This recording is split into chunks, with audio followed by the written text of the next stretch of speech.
Trading today Ravichandran. So நம்ம எல்லாம் எதிர்பார்த்த மாதிரி ஐஆர்சிடிசியில் வந்து ஒரு மாதிரியாக வந்து எல்லாம் ஸ்ப்ளிட்டு நடந்துருச்சு. கிட்டத்தட்ட ஆகஸ்ட் 12ஆம் தேதி அறிவித்தான் இந்த மாதிரி ஸ்ப்ளிட்டு நடக்க போகுது அப்படின்னு சொல்லிட்டு 1:5 அப்படின்னு சொல்லிட்டு. ஸோ இதில் வந்து கிட்டத்தட்ட 29ஆம் தேதி செப்டம்பர் 29 தான் வந்து ரெக்கார்ட் டேட்னு சொல்லியிருந்தான்.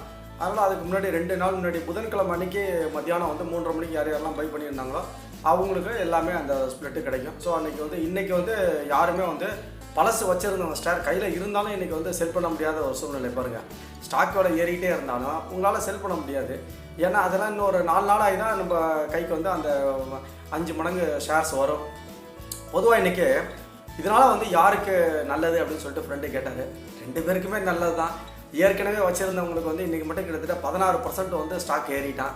அப்போ கிட்டத்தட்ட பாருங்கள் ஸ்டாக் வந்து 6300 சில்லற வரைக்கும் போயிட்டு அதன் பிறகு வந்து இறங்கி வந்துட்டான். ஏன்னா எல்லாம் அதில் வந்து எஃப்என்டோலையும் பேன் ஆகிடுச்சு. எஃப்என்டோவில் வந்து பேன் ஆனதுக்கப்புறம் ஸ்டாக் வந்து விலை இறங்க ஆரம்பிச்சிருச்சு.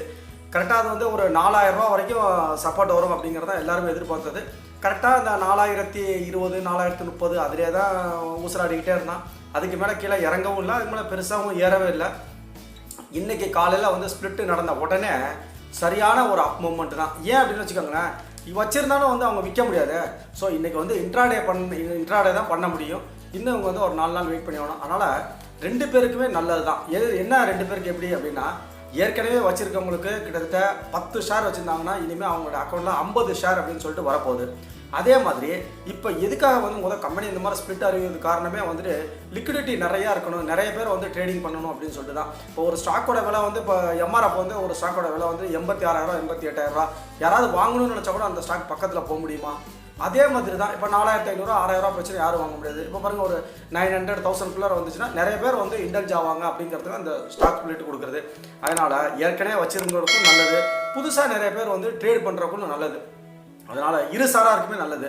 இப்போ அதில் என்ன தகவல்கள் அப்படின்னு சொல்லிட்டு பார்த்தோம் அப்படின்னா, இன்றைக்கி வந்து ஓப்பன் ஆனது கிட்டத்தட்ட 817 ரூபா, ஹை வந்துட்டு 983 ரூபாய்க்கு போயிட்டு லோ வந்து 810 ரூபா, ஒன்றும் பிரச்சனை இல்லை.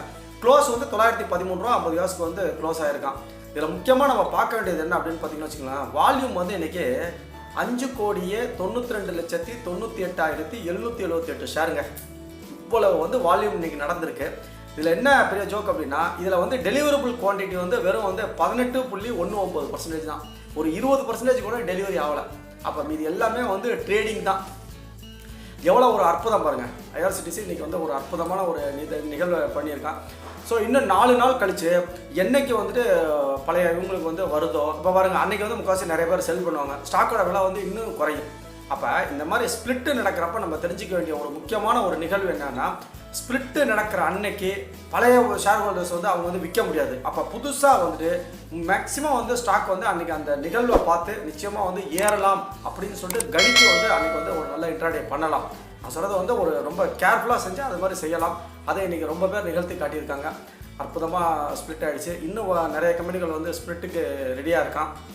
எப்படி போகுது அப்படின்னு சொல்லிட்டு பார்க்கலாம். நீங்கள் உங்களோட கருத்தையும் சொல்லுங்கள். நீங்கள் வந்து ஐஆர்சிடிசி எதுவும் ஸ்டாக் வச்சுருக்கீங்களா, ட்ரேட் பண்ணுறீங்களா, இல்லை இன்வெஸ்ட்மெண்ட் பர்பஸுக்கு வச்சுருக்கீங்களா அப்படிங்கிற கருத்தையும் சொல்லுங்கள். நம்ம நண்பர்கள் நிறைய பேருக்கு தெரியட்டும். Trading today Ravichandran. வாழ்க வளமுடன், வாழ்க வளமுடன்.